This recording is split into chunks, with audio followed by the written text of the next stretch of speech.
Kalau ada orang salah lalu meminta maaf, itu orang jujur. Apa? Kalau orang yang ragu-ragu dengan kesalahannya lalu meminta maaf, itu namanya orang bijaksana. Apa namanya? Bijaksana. Kalau orang salah minta maaf namanya orang jujur. Kalau orang yang ragu-ragu dengan kesalahannya lalu minta maaf, bijaksana. Tapi kalau orang tidak salah dia minta maaf, namanya suami. Kenapa ibu-ibu yang ketawa? Bahagia kan? Egomu terpuaskan.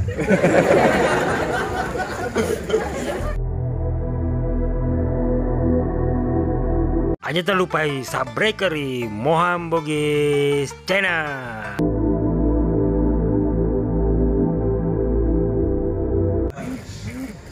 Kalau laki-laki mana anak-anak ayah yang laki-laki mana? Mana yang laki-laki? Santri laki-laki mana? Di tangga. Oh, oke. Ini calon pemimpin di masa akan datang insya Allah. Mereka nggak apa strawberry mangga apel, sorry nggak level. Makanya duduknya di tangga. Laki-laki nak, mahkotanya itu tanggung jawab. Apa sayang? Apa mahkotanya laki-laki? Tanggung di dunia, jawab di akhirat. Itu laki-laki. Dia qawwam, dia pemimpin, dia ngasih nafkah, dia menjadi contoh keteladanan buat istrinya yang suka baper. Suka? Baper atau baper? Kalau ada orang salah lalu meminta maaf, itu orang jujur. Apa? Kalau orang yang ragu-ragu dengan kesalahannya lalu meminta maaf, itu namanya orang bijaksana. Apa namanya? Bijaksana. Kalau orang salah minta maaf namanya orang jujur. Kalau orang yang ragu-ragu dengan kesalahannya lalu minta maaf, bijaksana. Tapi kalau orang tidak salah dia minta maaf, namanya suami. Kenapa ibu-ibu yang ketawa? Bahagia kan? Egomu terpuaskan. Dia bukan minta maaf karena betul-betul minta maaf, malas ribut. Dan kau para laki-laki jangan pernah lawan istrimu dengan kata-kata. Satu kau mulai, 100 dia sudah selesai. So betul itu Ustaz. Maka jangan pernah menasihati istrimu dengan kata-kata. Laki-laki yang benar, dia akan menasihati istrinya dengan keteladanan. Itulah tanggung jawab. Anak-anak ayah, kalau mau jadi pemimpin di masa akan datang, mau belajar jadi orang hebat, mau jadi pemimpin, maka belajarlah untuk mengambil tanggung jawab. Nyusun sendal, nutup pintu WC, bangun tidur susun bantalnya nak, makan sudah gratis. Ya kan? Anak pondok itu hiburannya yang makan. Betul? Ayaman anak pondok, nggak bisa bohong. Bohong kalau santri bilang kurang tidur, dia berdiri aja pegang sikat gigi tidur. Kalau dulu kami di pondok nyebutnya Abu Naum.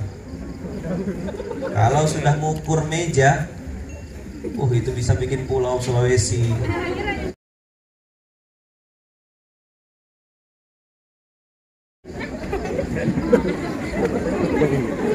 Paham? Yang di luar pondok gak akan pernah tahu nikmatnya tidur di atas meja. Anak pondok hafal betul rasanya seperti apa.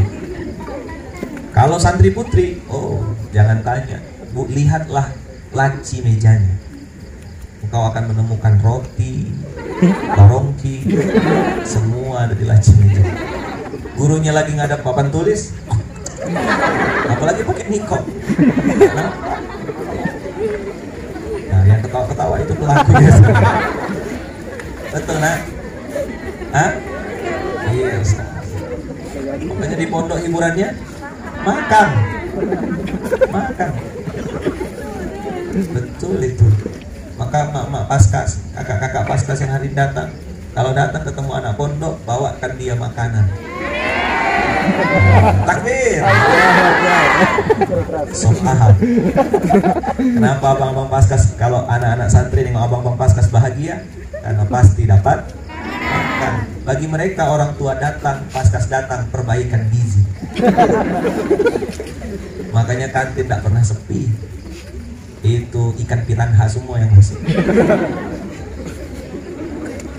Lapar. Kalau santri laki-laki, mahkotanya adalah tanggung jawab. Jaga malam, jagakan teman, bangunkan teman malam. Ayaman dulu gitu, pakai kacu pramuka. Itu simbol, itu yang mau bangun malam, yang mau bangun sahrul lail, mau bangun tahajud, itu pakai kacu. Kadang-kadang kita ambil tanggung jawab, kita bangun lebih dulu atau nggak tidur untuk bangunkan kawan. Nanti kalau ente tahajud doakan saya. Ambil tanggung jawab. Kalau perempuan, hari ini itu yang langka, hari ini itu yang nggak tahu hilang kemana. Mudah-mudahan di pondok ini Allah takdirkan itu terus ada dan terus hidup. Apa mahkotanya perempuan? Mahkotanya perempuan adalah rasa malu. Apa nak? Malu kalau kita membuka aurat. Malu kalau minta-minta foto sama laki-laki yang bukan mahram. Malu kalau jatuh cinta sama suami orang. Anak-anak astagfirullah di luar sana. Perempuan lebih ganas. Satu, tanggung jawab. Dua, rasa malu. Jadi pondok ini melatih simulasi kehidupan untuk membuat kita punya rasa malu dan punya tanggung jawab. Dan rasa malu yang paling tinggi adalah rasa malu kepada Rabbul Alamin, Allah. Jadi saya pengen menyampaikan ini 2 poin saja. Kalau mau jadi manusia yang sesungguhnya, ambillah tanggung jawab. Mau jadi manusia yang hebat, milikilah rasa malu. Sholat sering telat, tapi minta rezeki cepat. Ini orang kurang sehat. Rajin baca status, tapi malas baca Quran. Sakitnya tuh di kuburan. Baca Quran masih belepotan, berharap dapat suami tampan. Mimpi kali ya. Baca Quran belepotan, pengen dapat suami tampan. La ilaha illallah. Ini orang minta diruqyah. Paskas-paskas, ayo ngupgrade diri. Jangan cuma sibuk ngantar beras modal otot. Yang disantuni, yang dimuliakan santri penghafal Quran. Paskas-paskas sudah berapa hafalannya? Minimal. Belajar kita lagi. Mau Iqra 1, Iqra 2, Iqra 3. Ngupgrade diri. Setiap saya ketemu sama orang selalu diminta doa. Ustaz, kalau di sini tidak ada ustaz, adanya ustaz. Ya kan, tidak ada zakat di sini. Yang ada zakat. Tidak ada zoom. Yang ada zoom. Jadi semua yang zat berubah jadi sin. Ya kan? Mau coto Ustaz? Mau. Kalau soto? Enggak. Soto itu dari daging sapi. Kalau coto daging capi.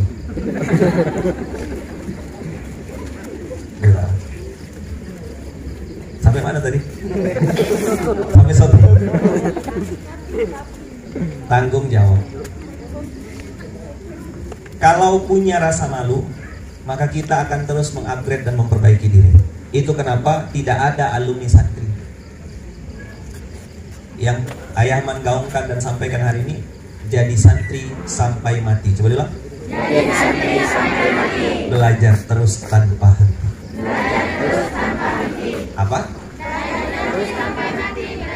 Sampai mati. Marah-marah ya. Semangat Ustaz. Banyak orang hari ini mengeluh, Ustaz, kehidupan saya belum begini, kehidupan saya belum begini. Tadi malam saya ketemu dengan Gubernur Bone, Bupati Bone. Beliau cerita sampai meneteskan air mata. Ada satu poin yang pengen saya ceritakan sebagai bentuk tanggung jawab dan rasa malu. Ini saya juga baru pertama kali lihat di dunia. Nah, Allah takdirkan hebatnya dan kreatifnya anak-anak di Pondok Kurnia Langit. Pertama di dunia hiasan lampu pakai toples sosis. Tepuk tangan dulu. Kok Ayaman tahu saya. Betul nggak ini toples sosis? Ya, itulah yang dimakan oleh para santri. Jadi Bapak Bupati cerita tadi malam, beliau pernah bekerja di satu tempat dan beliau punya penghasilan yang sangat besar di pekerjaan yang lama. Tapi ibu kandungnya meminta balik ke Sulawesi, kerja di Salatiga, balik ke Sulawesi. Di Sulawesi pekerjaannya serabutan, nggak jelas. Sampai akhirnya Allah takdirkan terima. Dan beliau bilang, saya pulang dari Salatiga ke Sulawesi meninggalkan pekerjaan fasilitas yang banyak hanya dengan satu niat, yaitu berbakti pada orang tua. Masya Allah. Begitu niatnya berbakti pada orang tua, Allah takdirkan hari ini beliau seperti yang kita kenal. Ada satu episode yang ceritakan juga, beliau meneteskan air mata tadi malam ketika ngobrol sama saya. Beliau cerita tentang pengalaman kecil beliau. Saat itu ayah sudah meninggal, ibu beliau bicara kepada beliau mengatakan, tolong ganti lampu nak. Di sini lampu tuh balon. Balong. Ya kan? Balong. Ya. Banyak betul NG di sini.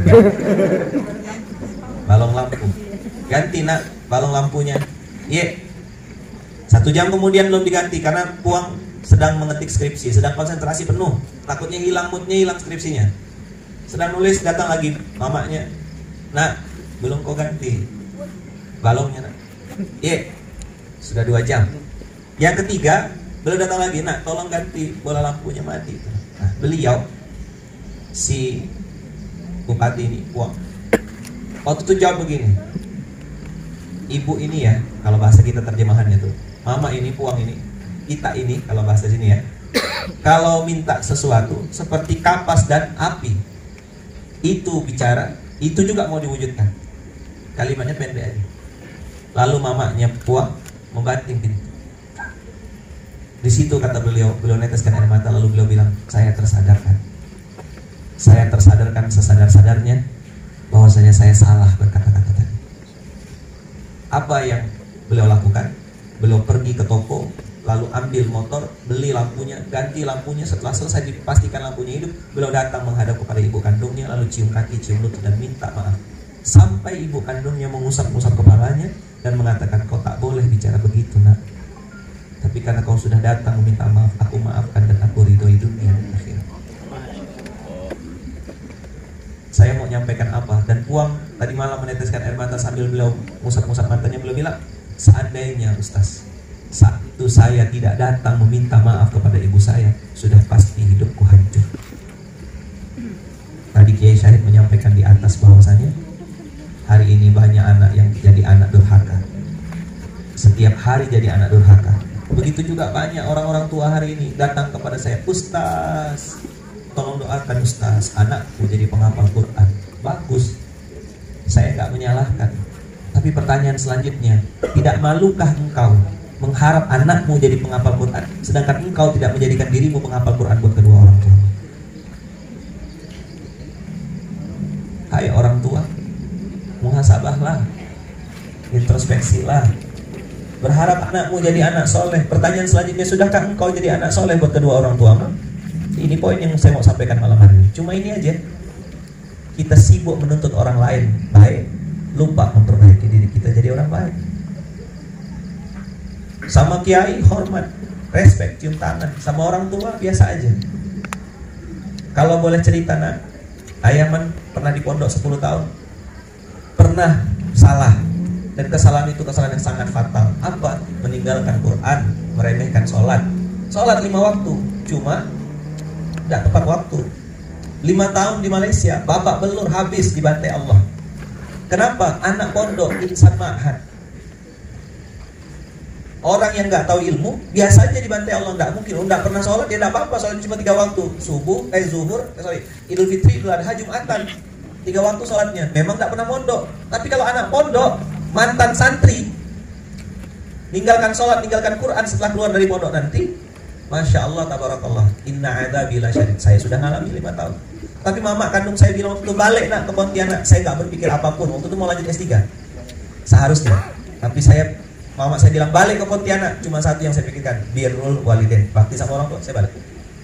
Atas izin Allah, hari ini kita mengenal apa yang antum pernah dengar tentang munzalan, Aku rasa itu semua dimulai dari doa orang tua. Dan saya sampai sekarang masih punya prinsip, lebih baik saya lebih takut ketinggalan cium tangan orang tua daripada ketinggalan pesawat. Kalau ketinggalan pesawat, saya hanya keluar uang 1 juta 2 juta. Tapi ketika saya kehilangan cium tangan dari mama kandung saya sudah kehilangan semuanya. Mau berangkat saya kemarin ke Balikpapan, Samarinda, lanjut ke kemarin kita ke Bone, lanjut lagi hari ini roadshow. Saya nggak akan pernah berani terbang naik pesawat sebelum pegang tangan dan cium tangan orang tua. Cium pipi kanannya, cium pipi kirinya, cium keningnya, mumpung beliau masih ada. Buat yang sudah nggak ada gimana? Niatkanlah sekecil apapun kebaikan yang engkau berikan untuk kedua orang tua. Jelas? Clear kira-kira? Jadi banyak orang sibuk berharap pengen punya anak soleh, tapi lupa menjadikan dirinya sebagai anak soleh. Maka para paskas, kakak, para santri, ayaman yang dirahmati Allah, malam ini kita belajar 2 poin. 1, tanggung jawab, tanggung di dunia, jawab di akhirat. 2, kita belajar tentang rasa malu kalau kita suka bicara tapi gak kita lakukan. Malu kita suka nyuruh-nyuruh orang tapi kita sendiri gak praktek. Malu kalau kita berharap anak punya banyak anak